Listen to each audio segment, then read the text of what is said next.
The Australian defence there, and perhaps to a degree the players that are missing from the Japan side. And we certainly hope for a closer game, but it looks like the Australians will get the last shot of the quarter here.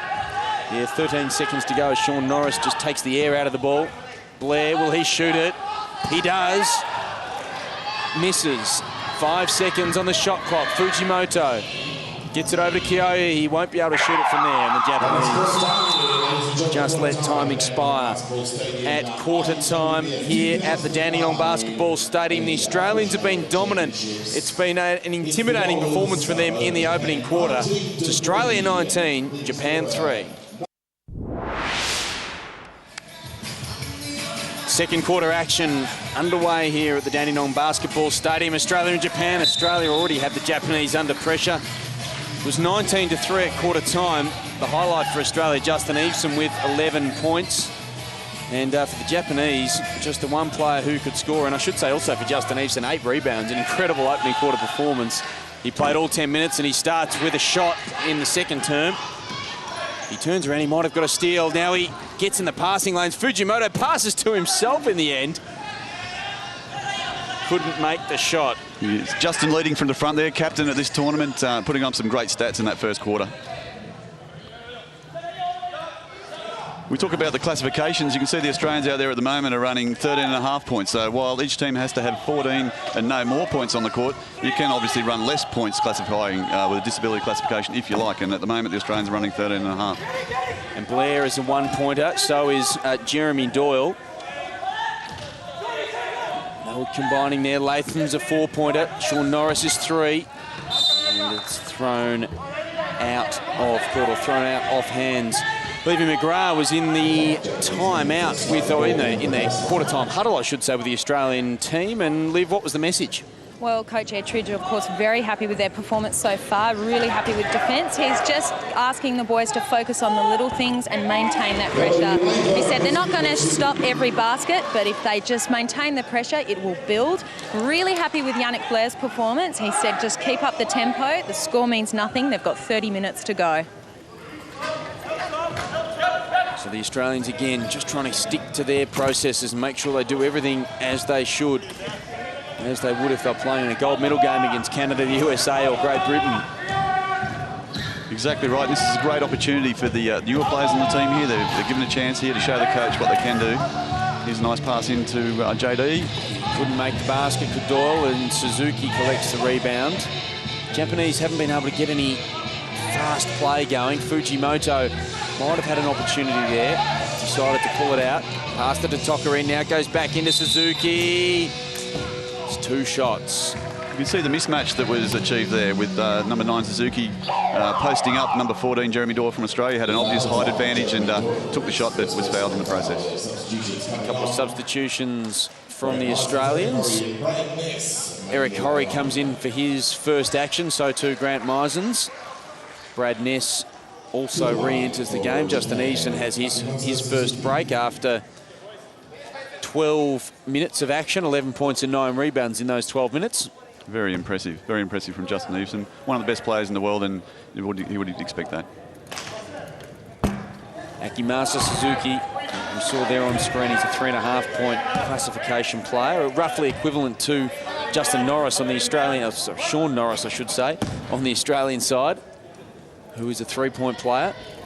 He does sit fairly high in his chair, and he's certainly shown an intention and a desire to shoot the basketball. And he missed both those free throws. He'd be pretty disappointed with that. Latham with the steal. It's a loose pass in. Latham again, got the ball from Ness. A lot of picking and screening. You can see chairs getting in the way here at about the half court, looking to get into some offense and get players down under the basket. Well-weighted pass from Latham. It was a poor shot, though, from Ness. Be disappointed with that. And there's a foul call. It's on Eric Horry, number 13 for Australia. Eric straight on the court and straight on the stat sheet. Well done, Eric, one of the rookies of the team, and he played really well yesterday, so he's looking for another big game today. In the starting 5 last night against Kuwait. Hustle there from Eric, so good to see. Trying to make up for that foul. So Australia 21, Japan 3. Australia already with 2 wins on the board. And this Asia Oceania Championship event. In towards the key goes Miyajima. His shot was off target. They're 1 out of 17. A woeful shooting display from the Japanese. They're perhaps a little bit predictable in their offense. Ryo Fujimoto's taken the bulk of their shots and certainly been involved in most plays. Good pass from Ness. The defense collapsed around all the bigger players, Ness and Latham in particular, and it just left Jeremy Doyle wide open on the baseline. Fantastic finish there. Here's the replay. He had to lean forward and catch that. Well done for a low point classification player, and finished that. And that's what Coach Ettridge expects. When you get an opportunity, you've got to make the most of it and put that ball in the basket, whether you're a low pointer or a high pointer. Doyle and Hartnett both on the score sheet as low pointers. Here's Fujimoto against a smaller opponent. Doyle couldn't quite put the pressure on that a taller player such as Eveson or Ness might be able to. So Fujimoto collects his 5th point. He's got the entire Japanese score. That is good to see from the Japanese. They're trying to get some mismatches down their offensive end, see if they can get some more open looks rather than trying to shoot over a big hand from Brad Ness or Billy Latham. So you see the Japanese are trying to get something going, and here's the offense from Australia. Poor pass from Meisens. And it's going to be a Japanese ball. It's a foul on Brad Ness. He's a little bit surprised by the call. Yeah, he's trying to reach over the Japanese guy there, so yeah, not sure about it. Make a bit of contact, and the call's gone that way. Fujimoto into Suzuki. Fujimoto again a long way from the basket. Good pass from Suzuki into Miyajima. Unfortunately for Japan, he couldn't finish. Be really disappointed to miss that layup again. 2 for 19 from the field, just 11% for Japan. It's disappointing, actually. I mean, we're hoping to see a really good game here tonight, and yeah, it's just not working for them. Ness, little spin move, tried to release Horry. Now he does. Horry goes straight for the rack. Can't do it. Ripped in by Miyajima. He's been involved in the play. Nice little touch passing from Japan through the middle of the court. Latham knocks it away. The Australians are still pushing up in defence. Just trying to put the pressure on the Japanese. Regardless of the score, they're still sticking with the process. And while it might seem not really worth it tonight, you could say, with such a blowout score, it's these later games and when they do go to the big tournaments that they'll really need to have their defence nailed down. Well, they haven't been as productive offensively in this term, Australia. Only 4 points in almost 5 minutes. Suzuki has got a nice shooting motion. Tokarin, good work, picks up the loose ball. And now there's another foul called. Brad Ness involved once more. So a player in danger, I think. They stopped the play because he was right on the ground. So there's no reset on the shot clock. We'll see it again. It was Miyajima. And Bill Latham. Yeah, how are you going? Nothing in that. Yes. Just a friendly hello. Oh, that's good. Welcome to Australia. Yeah, absolutely.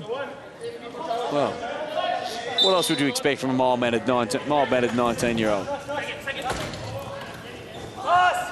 Poor pass. A little bit ambitious there from Suzuki. Horry did well in combination with Ness. Fujimoto's kept well out of play by Meisens. It was a good effort from him. Allows Ness a little bit of space, and Bill Latham as well. Latham puts that away. He's up to 4 points in the game. The power game again. Eveson goes and sits on the bench, and Bill Latham comes on and takes his place. Great finish there from Bill, and good transition basketball and patience also from the Australian set. 19 of Australia's 25 points from the 3 men who classified 4 points and above. Fujimoto from a long way out. It's a little bit of predictability, Brendan, to the Japanese offense. There, I know you're from the northern state, or one of the northern states in New South Wales. You're not so familiar with our game of Aussie rules, but it's a bit like what Carlton forward line used to be. They just kept passing it, kicking it to Brendan Favola. It's the same with Ryo Fujimoto. He just gets the ball every time down the floor. And there he is again, and he makes that one. He does. 3 out of 8 for Ryo Fujimoto, up to 7 points. He's got the entire score. Now, of course, Brendan Favola going out to Brisbane. I suspect that their attack might be a little bit different. Yeah, just one-dimensional offense there from the Japanese, as we've noted, with Fujimoto being the only guy looking to shoot and the only guy scoring. So they're going to find some other options if they're going to trouble these Australians at all in the second half. Ness, the oldest man in the Australian team, at 34 years of age. Misfires there. Yeah, but he's glad, but he's not really happy that you retired, Brendan. No, Took away that mantle. He's taken the mantle now. great player, Brad. He's been a real stalwart of the Australian team for many years. He's captained Australia in the past. He was the captain in Beijing. And there's a foul call by Jeremy Doyle. He was doing some very hard work on Rio Fujimoto, who ended up out of his chair. And once again, the Australians are just disputing, well, pretty much every single call, actually. The field count is 5-0, so the Japanese have committed no fouls this quarter. That's very interesting. 5 to the Australians, 0 to the Japanese. And across the course of the game, it's 10 fouls against Australia and only 4 of the Japanese. The Australians are in front in most other statistical categories. Fujimoto also top scored against Australia in the Olympic Games quarter-final. He had 20 points on that occasion. He's a real scoring powerhouse, and but he's playing a single hand here tonight against the Australians and doing it very tough. Yes, 9 points to Fujimoto, the entire Japanese score. Australia 25, Japan 9. But the Japanese defence has been a lot better in this term. Bit of a wayward pass there, I think, but they've got it back under control. 9 seconds on the shot clock. Eveson will look for Ness. Guarded by Fujimoto. Good pass into Doyle. Fujimoto didn't have time to adjust. Shot clock won't reset because Doyle's shot didn't hit the basket. And it's going to be possession to Japan. We see Doyle, and then the loose ball is contested. Fujimoto ripped it away, but the referee said that was a jump ball, or as it is these days, the possession arrow pointed the way of Japan. You can see the Australian defence right up the floor there, hardly over halfway and putting pressure on. Tokareen. Fujimoto guarded by Eveson.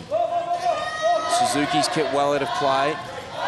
Miyajima, 4 seconds on the shot clock. Miyajima fires, it looks good, it's just a bit too far. Wasn't a bad shot, given the pressure that the Aussies put on. A little bit of a prayer, but he had a bit of balance about it, and he got at least a look at the ring there. I'm surprised that Tsuchiko hasn't seen a few more minutes for Japan as Norris comes in and misses. Hartnett now, back into Eveson, under pressure. There's a foul call. Fujimoto was reaching in from behind. There was also a bit of contact in front. Who's the foul going to be called on? On number 9, Akimasa Suzuki. But we focused on, or we did mention at the start of the game, Daisuke Fujiko, as we see the foul coming up. Suzuki came in, but Tsuchiko was scored 14 points against China last night. And we thought he was in the starting 5. Perhaps the Japanese coach just keeping his powder dry for a run at some of the weaker teams later in the tournament, Brendan. But I would have thought he'd have to play his best combinations against the best side. You would think so, and you think he would want to. I'm not quite sure what the Japanese are playing at here, but we certainly expected a closer game than this, and to have your best players and your informed players on the court would make a lot of sense. Good sportsmanship there from Fujimoto, just having Eveson on the shoulder and apologising. After he upended him, as Brad Ness just high off the window. Beautiful touch. Sweet shot there, Brad Ness special.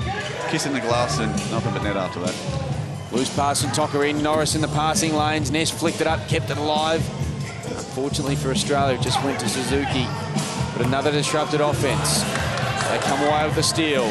Suzuki really should have had better ball control than that. There's an offensive foul called. It's on Justin Eveson down the floor.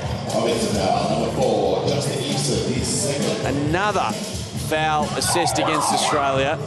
11-6. That wasn't the foul. That was clean there from Jeremy Doyle. We just saw on the edge of the screen there at the end of that play that Japanese player had been upended, and that was the man that did it, the best player in the world, the winner. As he's known in some circles, he's won 12 championships in tournament play, whether it be in domestic competitions, in Australia or Turkey, European championships, and of course the Paralympic gold medal as well. He just gets it done in the big games, does Justin Eveson.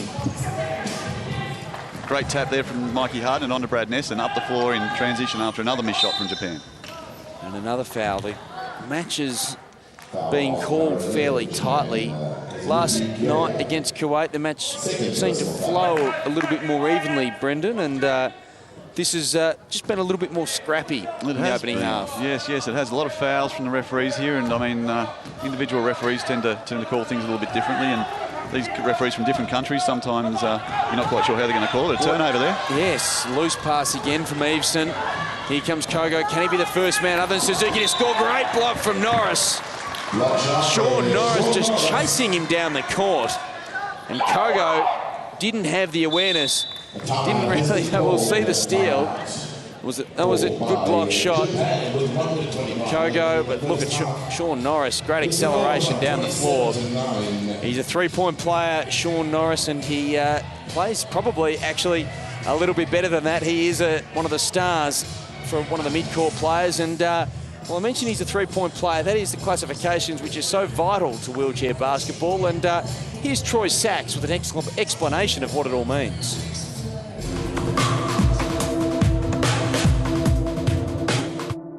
Brad Messers come off and Justin Eveson's come on. The classification system goes from 4.5 down by half points to 1. 1 being the most disabled, which would be a spinal break from maybe the chest down. We go down by half points. 5 players on the court, 14 points. So therefore the poor coach has to be a bit of a mathematician, but also the players in their points category, when you're trying for a team of 12, you don't actually try out against the people out of your classification.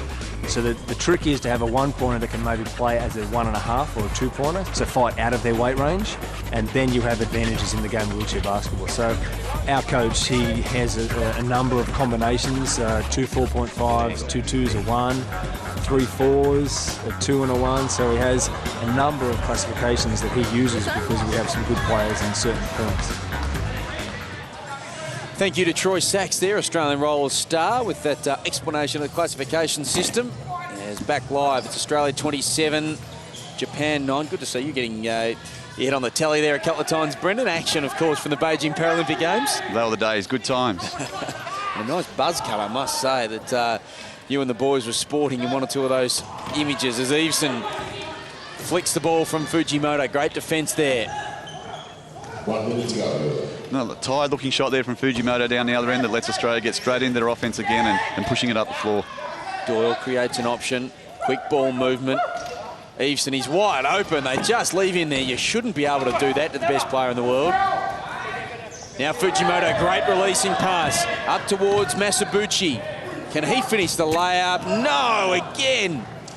3 out of 27 attempts from the field. They've only had 1 less field goal attempt than the Australians. The Japanese are way off the normal game here today. We would have expected much better. They're usually very sharp. Yeah, they're missing a couple of players, sure, but, I mean, can't make too many excuses. Oh, Norris, brilliant finish. But it's been waved away. It's a violation. Both his wheels came off the floor, and there was no infringement from the opponent. Here's the replay now. We can see both his back wheels come off the ground before the ball leaves his hands. Shot waved away, even though it went in the basket. Bad luck, Shawnee. And just quickly, Brendan, we should say the players are allowed to tilt up on one wheel, aren't they? But as soon as both of those wheels come off the floor, it is a violation. That's right, Darren. One wheel on the ground, but if both back wheels come off the ground, then it's a violation. 12 seconds until half-time. Australia 27, Japan 9. What can Kyoyo do? He can make the baskets. Great work there from Kazuyuki Kyoyo as time expires in the first half. The prayer from Brad Ness just sails wide. Pretty comprehensive display in the opening quarter from Australia. They lead Japan by 16 points, 27-11. But the Aussies were actually outscored. In fact, they weren't. They only scored the same number of points in that second quarter as Japan. It was 8 points all. So as we have a look at the match stats, the thing that really stands out is the field goal percentage, Brendan. But they have got some things to work on, the Aussies, in the second half. Yeah, they sure have. I mean, that second quarter there, the Japanese came back, but yeah, 15% field goal percentage. We can see 4 out of 27. They'll be looking to improve that, and definitely gives the Aussies something to work on their process and keep their scoring, to keep the Japanese scoring down. Standing by, Olivia McGrath is the leading scorer for Australia, Justin Eveson. Justin, not too happy about that foul call before. Can you tell me about it? Yeah, look, I'm pretty sure I had position and he cut me off, and just because I'm a bit bigger, he got run over. And look, that's not my fault. I think look, it happens when we're dominating like we are. I think that things try and get evened up, and that's what they're doing. And look, we're doing really well, I think. Certainly a slow start from Japan. Were you expecting them to come out a bit harder? Look, we've got a pretty much a dominance over this team over the last 6 years, and they're afraid of us, and we want to try and maintain that. And look, it's difficult to score against a team that you dominated you so effectively. Well, all the best for the rest of the match. Thanks very much. Yeah, so take no prisoners approach there from Justin Easton, and it's certainly showing out on the court. The Australians lead it by 16 at half-time. We're back with all the second half action shortly. There's Brad Ness. He had 6 points in the opening half and 8 rebounds as well, as helping Australia to a 16-point lead in a match, Brendan Dowler, that hasn't quite lived up to the expectations. We were expecting more of a contest from the Japanese, but even the Australians struggled in the second quarter. Yeah, they certainly did, Darren. We were expecting a much closer contest, but the Japanese did fight back somewhat. Here's Sean Norris straight to the basket. Would that have been a play they diagrammed at halftime? I think it pretty much looked pretty structured there, and that's what the Aussies want to be doing. They want to work on their process and their structure in these games, even when they are up.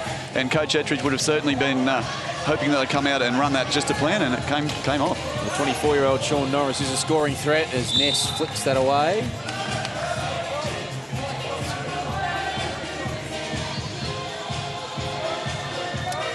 30 seconds have elapsed in the third quarter. Fujimoto. Promising signs there from Fujimoto. Hopefully he can get on the board a few more times in the third quarter here and make a real game of it. Fujimoto up to 11 points. Eveson now also has 11. In towards Norris, who scored the first basket of this term, but it's well, is it a foul? It is a foul. The basket counts. Sean Norris will go to the charity stripe to shoot the bonus. Here's the replay.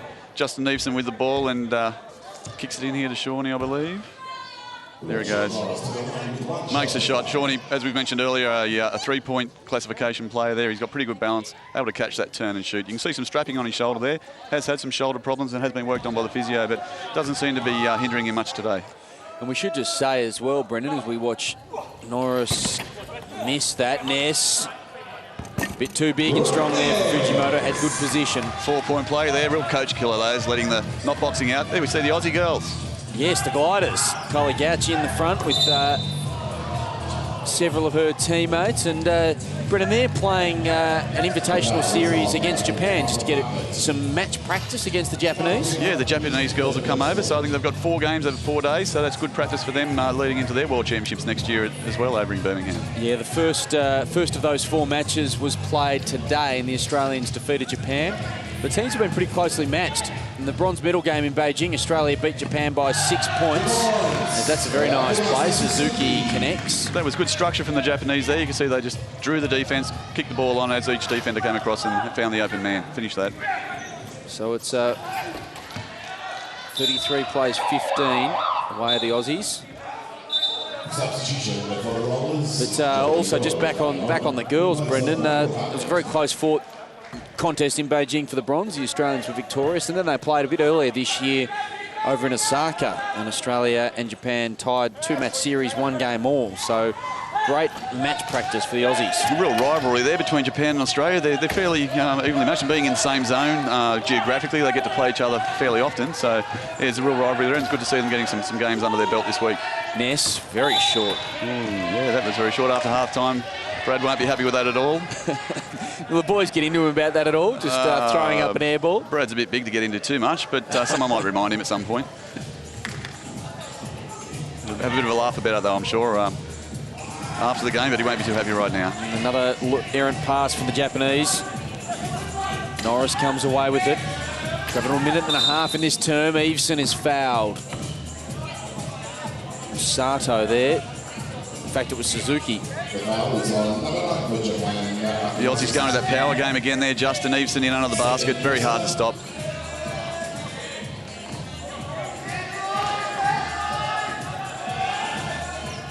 Doyle inbounds to Norris, who's become offensively involved in this quarter. 6 points so far. Nice little pass from Norris into Doyle. Puts it away. No! It does a lap of the hoop. did everything right other than drop. That was a beautiful play there. Nice little dish from Norris into JD, and very unlucky. Here's the replay into the low point. He's rolling. Big bloke in front of him, but that doesn't matter. He puts it up and, oh, gee whiz. Yeah, the only person that's trying to lap as quick as that is Michael Johnson in the 400 metres, you'd say, a few years ago. As we remember the gold shoes. The Aussie boys have got their gold on their shoes, and all colour coordinated. There's another foul called on Fujimoto. It's a bit of a worry, actually, Ryo Fujimoto. He is a bit foul prone. He was fouled off in the first match that the Japanese played against Korea. He only was able to play 23 minutes in that. It won't be too significant, you feel, at the moment, with Australia already double Japan's score, but they would have to be a little bit wary of that, and something that the opposition teams can zero in on. Yeah, there's a replay, just clumsy, really. He was way behind Justin. He had no position at all. He was just diving all over him, really. Third foul, and there he is. He's being subbed off, is he? Yes, he is. That's his first rest for this game. Might have a broken chair. He's going out the back there, and looks like he's going to do some repairs, perhaps. Or anyway, we'll get on with the game. And the guys are on me. Guarded by Suchiko this time. Did well enough. He's been in the keyway a long time. Eveson. Basket counts. There is a foul call. There were some promising signs early from the Japanese, but the last couple of plays down here, Australian seem to be getting some dominance again that Judson talked about at half-time. They just want to keep grinding out this win and staying with their process. And, you know, each play and each game and each tournament, it all adds up. And when they get to the big tournament, that's when they'll all be ready to go, because they've put in the hard yards over the years. Japanese bringing the changes at the moment. Nakazawa checks into the game. Suzuki, who has scored a couple of points, will have a rest. Eveson just the one bonus. Nets that fairly comfortably. Good to see too, Justin. Knocking another foul shot down.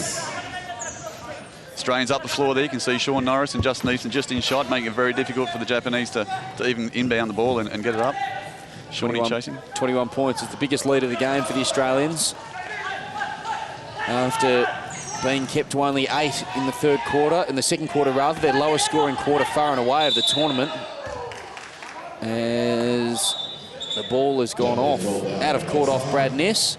It's going to be a Japanese ball from the side, and Olivia is standing by with some members of the Australian Gliders. Yes, Darren, I am. I'm here with Kylie Gauchi. Now, Kylie, you ladies played your first match against Japan today. How did it go? We did. We won by 11, so it was a good start to the week for us. So had some new people on the team, and yeah, had a really good first game. And with the new people, what's it been like gelling and just new combinations? Is it working out?